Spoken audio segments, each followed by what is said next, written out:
Scottish father, Stuart, and all exactly. that kind of stuff. I think he wanted to maybe have that, but not to be so ridiculous and over the top. I think at the end, though, it works. Absolutely. This movie.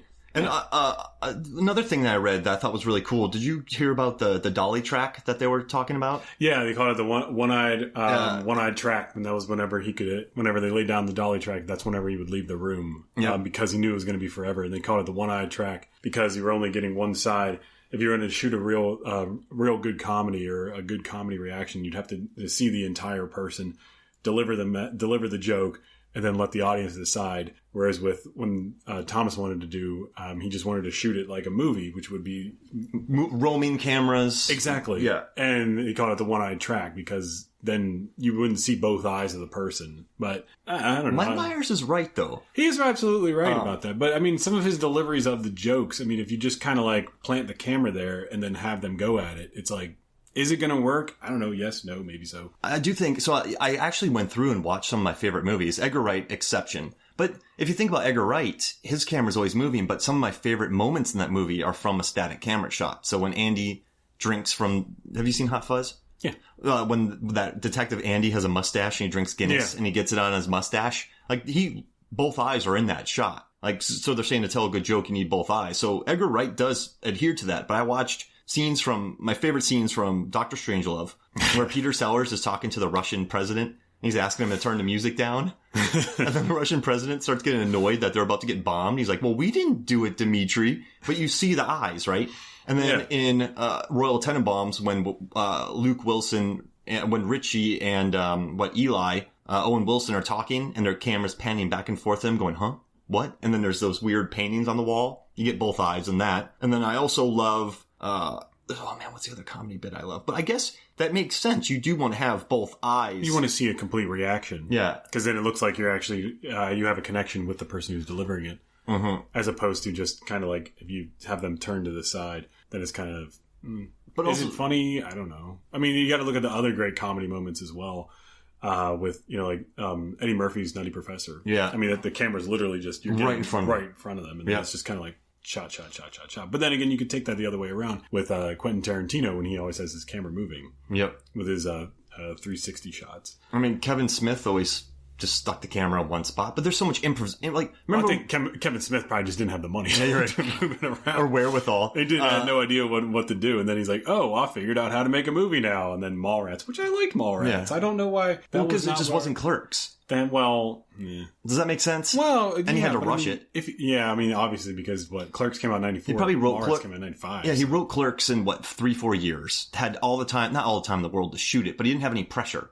And then on this one, they're like, write, direct, cast, scout. Did you hear the commentary on that? Yeah, he talks very good commentary. It's an amazing commentary. And he talks about how he sold it as it was a Die Hard in a mall, which is what it is. Yeah, it is. It's Die Hard at a mall. Yeah. And then what was I about to say? I've lost my train of thought here. It's gone.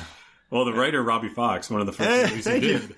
I was floundering right there. One of the first movies they did was called The Great O'Grady, which was a comedy about competitive spitting.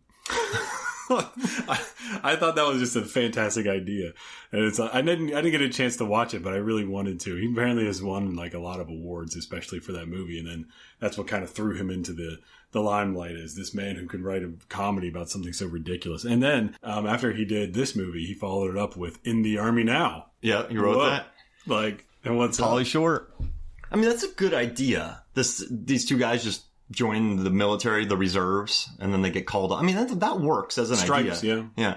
I do like the spitting idea, because you tell anybody that, they're going to smile. Yeah, it's a goofy idea. Of course, when that came out was at the same time as when you had all these different parodies, which was like Spinal Tap. Yeah.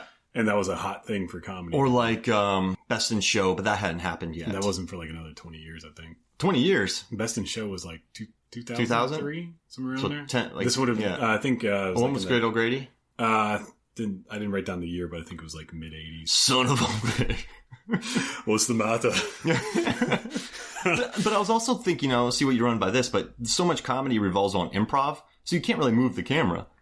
No, what would be hard? I mean, everything would have to be done with Steadicam, but the Steadicam wasn't really as popular. Well, it was. I mean, the first Steadicam, I think, came out in like the mid-'70s, but it wasn't popular until the late '80s, which was the movie Street Trash was the thing that was showcasing it. But it still wasn't really like Panaglide a thing for people to really go out and do yet. Yeah. So, I mean, it works a lot better to have a Steadicam with or you could do a shoulder rig, but that wouldn't really work that well either. Well, Kubrick had Steadicam in '80, but that's Kubrick. And then Panaglide was in Halloween in '78, but those were still looked at as kind of you can't buck the system in a couple of years. It probably takes a long time to lead on. Definitely. And then, of course, you have people who have been working in the business forever, and they're like, I've seen things come and go, and Steadicam, what the hell is that shit? You want me to walk? Well, where's my chair gonna fit? Camera operators sit. I've been doing pictures since '48, and I haven't walked 6 steps. I shot Spartacus. And, sitting down the entire time. My ass has been swollen since 1961. To be honest, I can't use my... My hotel's always on the first floor. My hotel room. I moved to Florida to get one of those really big single-story homes. I live in 2 retirement homes just so I can scoot from one to the other. I call it shopping. It's like... Steps? What? Drive-through is the greatest thing that ever happened to me. You go to hell if you say that word again. Who is this crew guy? members were shot because they mentioned the word step. Hank Cleveland, cinematographer. Speaking of... When I won my Oscar, I stayed in my seat. They brought it to me. They call that the Jack Nicholson. Yeah. I miss Jack Nicholson at the Oscars, man. I loved having him and like showing up drunk and announcing Best Picture. Yeah. That was what the Oscars was to me. And now it's just, you love me. Oh gosh, it's turned into such... Where's the drunken guys at? The last good one was with James Franco and the what's her name? Or he just Anne Hathaway. Yeah, that was the last good one. I felt bad for her. He just stood there with his eyes half open, and she was just flop sweating. He was giving him nothing. It was such a good Oscars. Chevy Chase should have done it. Oh God, I couldn't remember his talk show where he ran out of things to say to Goldie Hawn. He just started dancing with her. It's amazing. But this movie. I guess we'll go back to this. I was going to say, oh, sorry. Yeah, go for it. Starting, speaking of, we were talking about Stanley Kubrick briefly. The producers on this, Bernard Williams, he started out as an AD. Well, he didn't start out, but he started as a PA, obviously. But after he got his days, he's an AD. And he AD'd on a lot of Stanley Kubrick films, such as he started out as an AD doing a lot of 1960s, like beach movies and a lot of those.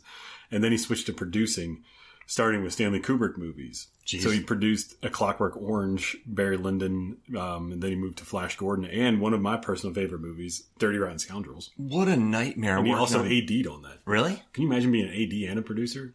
Save money. That's why. That's the reason why I did it. I ain't paying no AD. That explains everything about that movie now. Yeah. Dirty Rotten Day, what save money? But imagine being a producer on a Kubrick movie. Because you can't say no to him. So here's our budget, $50 million. He's going to go a year long. So our budget's $80 million. Does that make sense? I want it to take place in the 1700s. Yep. And I want massive battle scenes. Everything's bespoke. And it all has to be period specific. I want brand new paintings.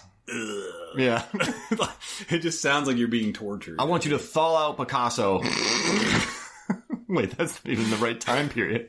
But yeah, thaw out Matisse. No, that's not even the right time period. Never mind, I'm losing. But yeah, I mean, you know how Nancy Travis ended up on this movie? Well, Sharon Stone turned it down. Yeah. And so did Madonna. No, Madonna was another movie, sorry. But yeah, Sharon Stone turned it down. And her husband, Rob Fried, was the producer on this movie. And so she made a joke. She's like, I was literally sleeping with the producer. But she said, hey, I would love to be in this because she was doing good movies. And when they fell out, they just screen tested Nancy and had her along Mike, and they were great together. Yeah, they I worked love out her really in this movie. She's really good. She's really likable. She's very like friendly, and she just seems like she's having a good time. Except for that, I'm sure you read about this, but whenever they're doing the scene in the butcher shop and Mike Myers is goofing around, she accidentally cut off a part of her finger. Really? Yeah. So she's like screaming like, cut, cut, cut. cut? And they're just like, well, this is no, about we're going to keep going. We got to keep shooting. No, I cut my pinky out. Like, whoa, my God. Cut. Wait, are we talking about me or the camera? Confusion everywhere. The cinematographer, I'm not getting up for this. You just keep on laughing, girl. Tell me cut. Jeez, I've shot 3 movies involving Kirk Douglas. Not once did he complain. So. Have you seen Planet of the Apes? Have you seen... The guy who shot that, I trained. Have you seen Paths of Glory? We literally had to recreate another war for that movie. I didn't move once. Kubrick kept saying, hey, Hank, walk over here. And I'd say, Kubrick, walk Kiss over my here. ass. How about you come over here, Kubrick? Kiss my chair. They laid down so much dolly track so I could go around the entire set on the dolly. You thought that crane move in the Silent House was impressive? You should have seen the train move. You know how they got me on top of that crane shot? By using another crane to pick me up.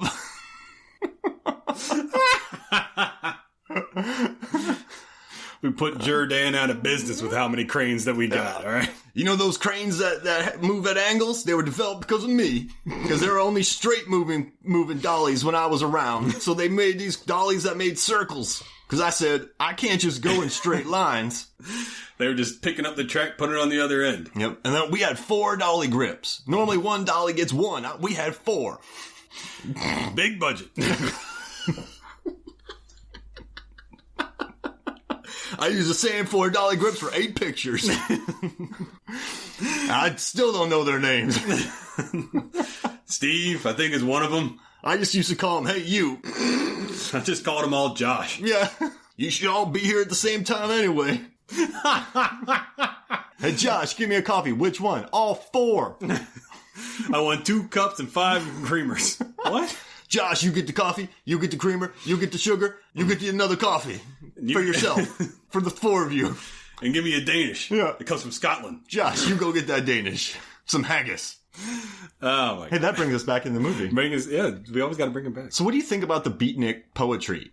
I thought it was fairly accurate. I do hang out at a lot of coffee shops and a lot of spoken word poetry, so I thought I liked how he cheekily did it. How I love the beginning, the opening joke, and how I love that opening shot.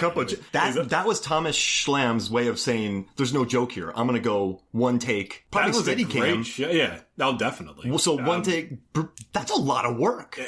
I mean, exactly, especially choreographing all the extras, and especially the shot. Whenever was it the stop and go light, and then stopped, and then you don't know what, because you haven't figured out why we're stopping, and then you see the light go green, and then the cup keeps on moving. I was like, oh, that's so brilliant. I was like, I love that whole shot. And then you bring this gigantic cup of coffee, which is obviously ludicrously oversized, and goes, I'm sorry, there's a mistake with my order. I ordered the large cappuccino.